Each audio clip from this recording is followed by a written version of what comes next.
د پاکستان باره کې داسې خبره کړه چې موږ په پاکستان باندې حمله کوو. موږ مودي ته دا ویو چې شکر الحمدلله موږ مسلمانان یو، موږ د پاکستانیان یو، موږ د کلمې طاقت دی. ستا هغه پلار هم چې کوم دی نو په پاکستان باندې حمله نشي کولی.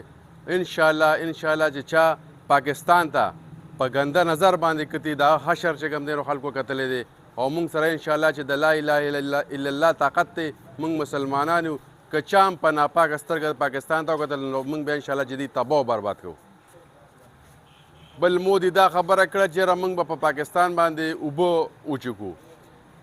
زه مودي ته دا به حیثیت پاکستانی دا یو میسج ورکوم چې ستا پلار هم چې کوم دی په پاکستان باندې اوبه نشي وچولی، تاکې دونه جرأت نشته چې ته په پاکستان باندې اوبه وچوکې.